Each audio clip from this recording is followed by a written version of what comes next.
오늘은 주님께서 죽으셨다가 3일 만에 부활하신 것을 신앙 고백하여 모인 부활주일 예배가 되겠습니다.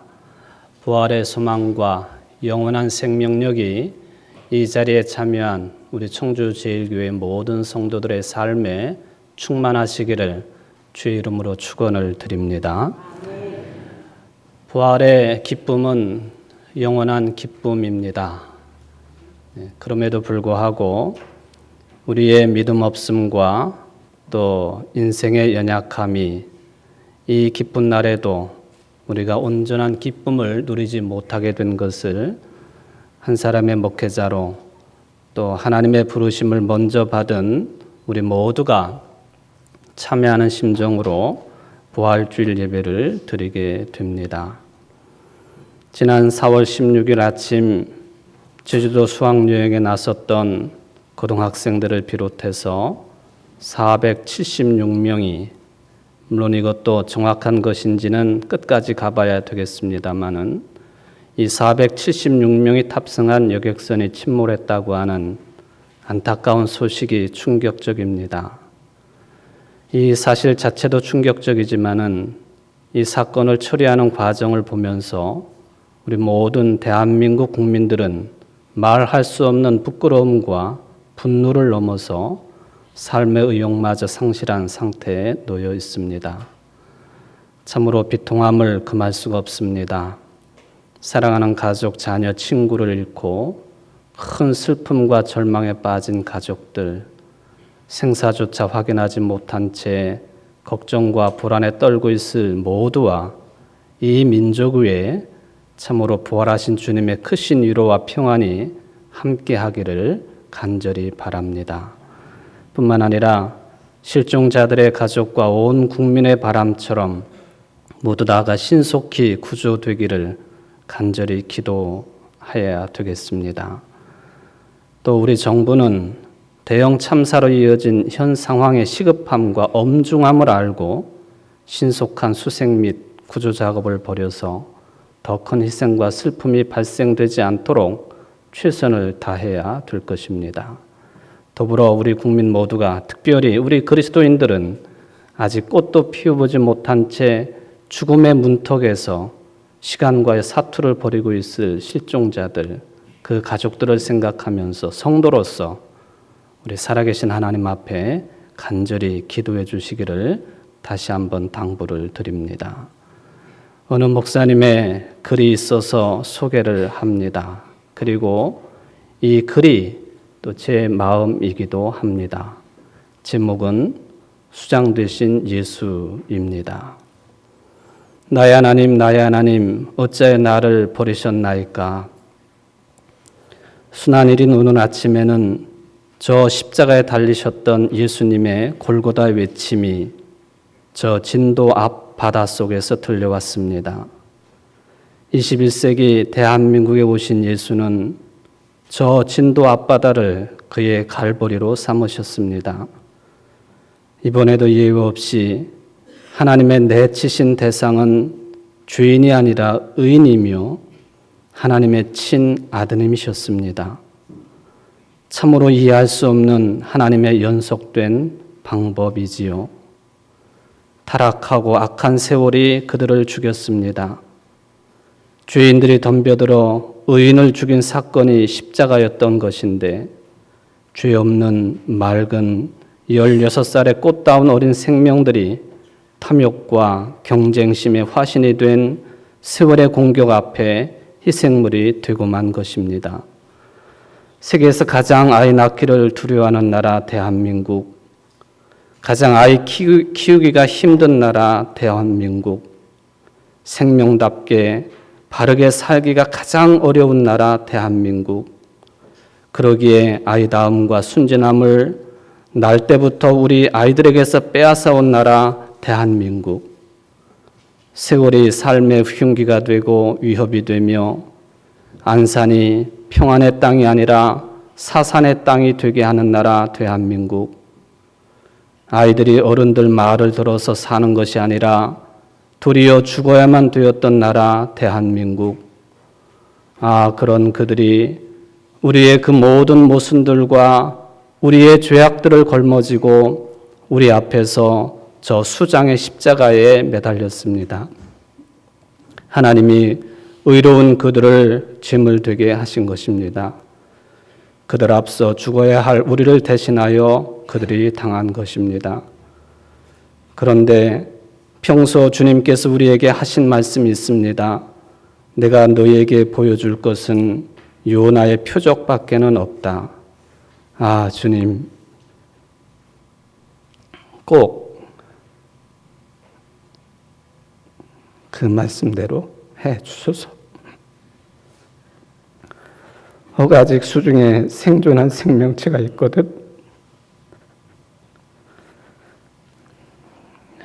요나를 제3일에 물고기 밖으로 토하여 새 삶의 기회를 부여하셨듯이 이번에는 그 생명들을 밖으로 토해 주소서.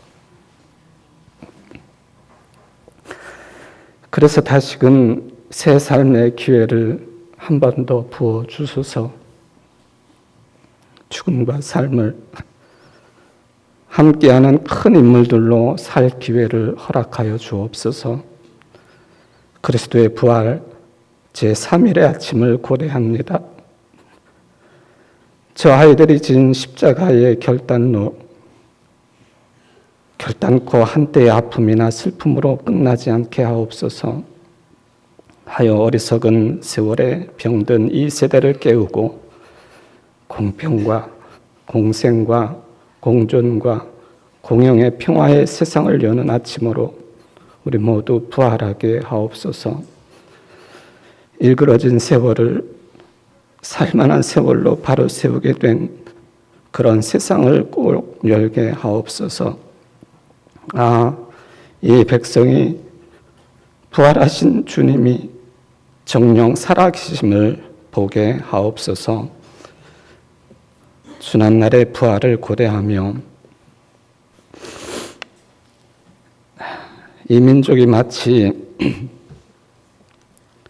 오늘 본문에서 나타나고 있는 예수님의 부활을 모른 채 뒤로 하고 엠마오로 가고 있는 두 제자와 같습니다. 어찌해야 할 바를 모르는 두 제자. 그래도 그 길을 가는 도중에 부활의 주님을 만나게 되었습니다. 물론 이 두 제자는 우리가 알고 있는 12제자는 아닙니다.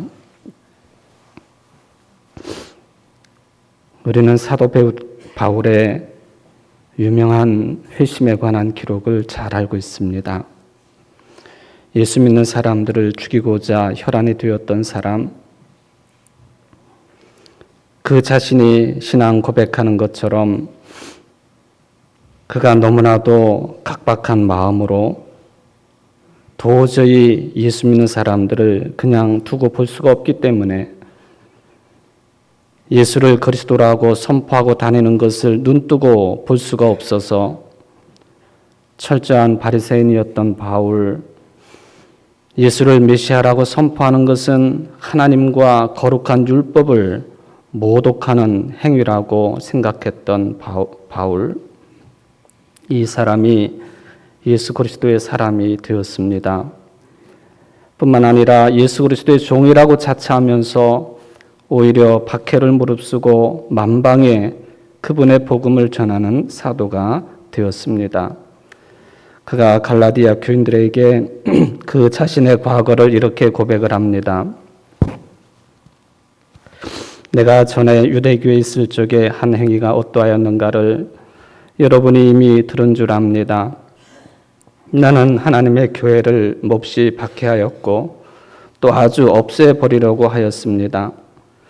나는 내 동족 가운데서 나와 나이가 같은 또래의 많은 사람보다 유대교 신앙에 앞서 있었으며 내 조상들의 전통을 지키는 일에도 훨씬 더 열성이었습니다.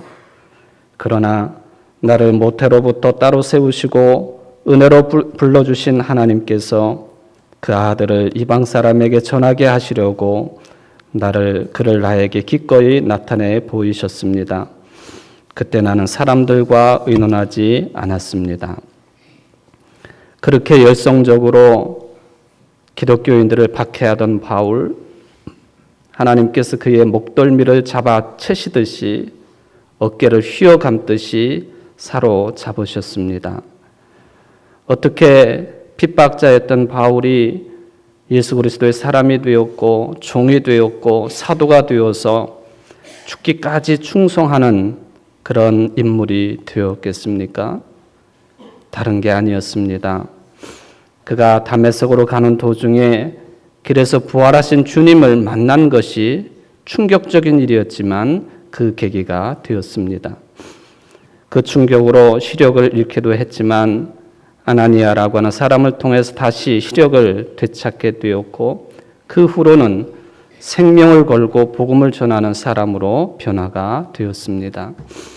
여러분, 바울이 이처럼 부활하신 예수님과의 만남이 없었더라면 이러한 변화는, 극적인 충격의 변화는 있을 수 없는 일이었습니다. 바울의 이 다메섹 사건에서 특별한 점이 있다고 한다면 바울 위의 사람들은 같이 있었지만 이 사건의 진술을 알아보지 못했다고 하는 점입니다. 함께 길을 가던 사람들 어떤 소리는 들었지만은 바울이 본 생명의 빛, 부활의 빛은 보지 못했다고 하는 것입니다. 즉 바울이 부활하신 예수님의 체험은 매우 배타적인 것입니다. 이것은 우리의 신앙이 그러한 것처럼 바울과 예수 그리스도 둘 사이의 1대1의 관계라는 말씀입니다. 우리의 신앙도 마찬가지입니다. 어떻게 해서 우리가 부활의 생명 삶을 살아갈 수 있겠습니까? 부활하신 주님과의 1대1의 만남이 있을 때만 가능하다라고 하는 것을 오늘 본문에 등장하고 있는 두 제자를 통해서 우리는 깨닫게 됩니다. 예루살렘에서 10km쯤 떨어진 시골인 엠마오로 가면서 이 두 사람은 며칠 전에 예루살렘에서 십자가에 처형당한 예수님에 관한 이야기를 나누고 있었습니다. 그런데 어떤 한 남자가 중간에 끼어듭니다. 성경은 그분이 부활하신 예수님이라고 말하지만 두 제자는 아직 모르는 일이었습니다. 왜냐하면 그들의 눈이 가리워져 몰라봤다, 그렇게 기록이 되어 있습니다. 예수님은 그들에게 무슨 이야기를 했느냐 물으셨습니다. 둘 중에 하나인 글로바라고 하는 사람이 우리가 이런 대화를 나누었습니다 하고 정리해서 대답을 합니다. 그것은 나사렛 예수에 관한 이야기였습니다. 나사렛 예수는 하나님과 모든 사람들 앞에서 말과 일에 능력이 많은 선지자셨습니다. 우리는 그가 이스라엘을 구원하기를 바랐었습니다. 그런데 대제사장들과 관리들이 그를 십자가에 처형당하게 내어주어 결국 죽어서 무덤에 묻히고 말았습니다. 이 일이 일어난 지가 벌써 사흘이 되었습니다. 평소에 예수님을 따르던 여자들이 새벽에 예수님의 무덤에 갔다가 시체는 못 보고 예수님이 살아나셨다고 하는 천사들의 말을 들었다고 합니다. 제자들도 무덤에 갔지만 아무도 만나지 못했습니다. 도대체 무슨 일이 벌어졌는지 아무것도 모르겠고 그저 놀라울 뿐입니다. 이런 이야기를 나누었노라고 예수님께 답변을 했습니다. 그러자 이어서 예수님은 구약 성경을 근거로 해서 그리스도가 고난을 당하고 영광에 들어가야 된다고는 사실을 자세하게 설명을 하셨습니다. 그러던 중에 엠마오에 도착을 합니다. 예수님은 헤어지셔서 더 가시려고 했지만 두 사람이 만류를 하고 함께 묵자고 예수님을 붙들었습니다. 이 두 사람은 중간에 끼어든 이 한 남자에게서 아직 확실한 것은 아니었지만 어떤 강력한 영적인 힘을 느낀 것 같습니다. 그냥 보낼 수 없다고 생각을 했습니다. 이렇듯이 삶을 새로운 차원으로 변화시키는 순간은 우리가 확실하게 붙들어야 됩니다. 이런 점에서 두 사람은 지혜로운 사람입니다. 예수님이 그들과 함께 저녁 식사를 하게 되었습니다. 떡을 들어 축사하시고 떼어서 그들에게 나누어 주셨습니다. 그러자 두 사람의 눈이 밝아졌습니다. 그제서야 그들은 그분이 예수님이라는 사실을 알아보게 되었습니다. 성경이 말씀하고 있는 핵심이 바로 여기 있습니다. 부활의 주님을 알아보려면 눈이 밝아져야 되겠습니다. 눈이 가리워져 있으면 부활하신 주님께서 바로 내 옆에 계셔도 알아볼 수가 없기 때문에 그렇습니다. 아마도 부활의 주님이 빌라도와 가야바 그리고 예루살렘의 일반 사람들에게 나타나지 않은 이유도 바로 여기에 있지 않나 생각해 봅니다. 저들의 눈이 가리워져서 부활하신 예수님께서 저들 앞에 수백 번, 수천 번 나타나셔도 부활의 주님을 알아볼 수 없는 사람들이 되기 때문에 그렇습니다. 눈이 가리워졌다는 게 무슨 말입니까? 실제로 시각장애를 일으키거나 회복했다고 하는 뜻은 아닐 것입니다. 여러분들이 일반적으로 눈이 있으면 모든 것을 볼 수 있을 것 같고 귀가 있으면 모든 소리를 들을 수 있을 것처럼 생각하시지만 사실은 그렇지 않습니다. 성경 말씀은 들을 귀가 있는 사람들에게만 들리는 소리가 있고 볼 눈을 가진 사람에게만 보이는 세계가 있다고 말씀을 하셨습니다. 오늘 본문은 그것을 가리켜서 눈이 밝아져 부활의 주님을 알아보았다고 말씀을 합니다. 두 사람의 눈이 밝아지는데 결정적인 매개가 예수님이 축사하시고 떼어주신 떡이었습니다. 이 떡은 성경에서는 예수님의 몸을 가리킵니다. 예수님께서 제자들과 유월절 만찬을 하실 때에 떡을 떼어주시며 제자들에게 말씀하십니다. 이것은 너희를 위하여 주는 내 몸이라 너희가 이를 행하여 나를 기념하여라. 글로바와 두 명의 제자들이 바로 이 떡을 받은 것입니다. 떡을 받았다고 하는 것이 무슨 의미일까요? 떡을 통해서 그분의 몸을 받았다고 하는 것은 예수 그리스도의 운명을 그대로 받아들였다고 하는 뜻이 될 것입니다. 예수 그리스도의 운명을 그대로 받아들이는 순간 그들의 눈이 밝아져서 부활의 예수님을 알아보게 됩니다. 부활 경험은 예수님과 특별한 관계에서만 가능하다고 하는 그런 뜻이 되겠습니다. 예수님과 특별한 관계를 맺는 출발은 예수님이 누구이신지에 대한 바른 이해가 앞서야 되겠습니다. 제자들이 예수님의 부활을 경험할 수 있었던 이유도 저들이 예수님을 이미 알고 있었기 때문에 가능한 일이었습니다. 예수님이 가르치신 하나님의 나라에 대한 이야기, 예수님이 행하신 치유와 귀신을 쫓아내는 이야기, 예수님의 삶과 운명을 깊이 아는 것이 중요하겠습니다. 이런 것이 없으면 그 누구라도 부활을 경험할 수가 없다 하는 말씀이 되겠습니다. 이런 경험이 없으면 외형적인 신앙 태도는 그럴듯하지만 평생 교회에 다녀도 예수 그리스도가 누구인지 모른다고 한다면 부활 체험은 어렵다라고 하는 말씀이 되겠습니다. 떡을 떼어주신 이야기에서 볼 수 있는 것처럼 부활의 주님과 특별한 관계를 맺는 게 부활 경험에서는 중요하겠습니다. 문제는 여러분들의 눈이 밝으냐 하는 것입니다. 눈이 가리워져 있으면 바로 옆에 부활의 주님이 계셔도 알아볼 수가 없겠습니다. 눈이 밝아진 경험이 없는 사람들에게 부활 생명을 설명한다고 하는 것도 그런 점에서는 불가능한 이유가 되겠습니다. 오늘 본문은 이러한 사태를 우리에게 이미 암시하고 있습니다. 눈이 밝아진 두 제자가 예수님을 알아보자 곧 예수님이 보이지 않게 되었습니다. 오늘 설교 제목처럼 알아보았지만 예수님이 금방 사라졌다라고 하는 말씀이 되겠습니다. 저들의 경험은 한순간이었습니다. 이렇듯이 어떤 절대적인 생명의 경험은 잠시 머물다가 사라지는 법입니다. 그래서 사람들은 불확실하다고 말하고 생각을 합니다. 그러나 이것은 불확실한 것이 아니라 우리 인간의 인식이 제한적이기 때문에 그렇습니다. 눈이 가려져 있어서 그런 것입니다. 바로 이런 상태가 초기 기독교 공동체가 처한 영적인 자리였습니다. 부활 경험은 분명하지만 어떤 증거도 남아있지 않았습니다. 그래서 초기 교인들 중에서도 부활을 믿지 못하는 사람들이 많았습니다. 이런 사람들을 향하여 눈이 감겨져 있는 사람들, 눈이 떠 있지 않는 사람들이라 성경은 말씀을 합니다. 여러분, 눈이 밝아진 사람들이 되시기를 바랍니다. 그래서 부활 경험을 체험을 할 수 있는 성숙한 신앙인들이 되시기를 바랍니다. 그런데 눈이 밝아지려고 한다면 예수님과의 내밀한 관계가 형성이 돼야 되겠습니다. 예수 그리스도가 여러분 안에 계셔야 되겠고 여러분 안에 예수 그리스도께서 계셔야 한다고 하는 포도나무의 비유가 이 신비한 관계를 설명을 하십니다. 그렇습니다. 교회는 영적인 눈이 밝아져서 부활의 주님을 기억하고 부활한 주님이 우리에게 다시 오실 순간을 기다리며 살아가는 사람들의 공동체가 되겠습니다. 2014년 예수 그리스도의 부활을 기억하며 모인 성도 여러분, 눈이 밝아지십시오. 부활의 주님을 기억하십시오. 그러기 위해서 주님과 내밀한 관계를 형성해 가십시오. 이러한 삶을 통하여 하나님께 영광 돌리는 여러분들 되시기를 주의 이름으로 축원을 드립니다.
시들은 나의 영혼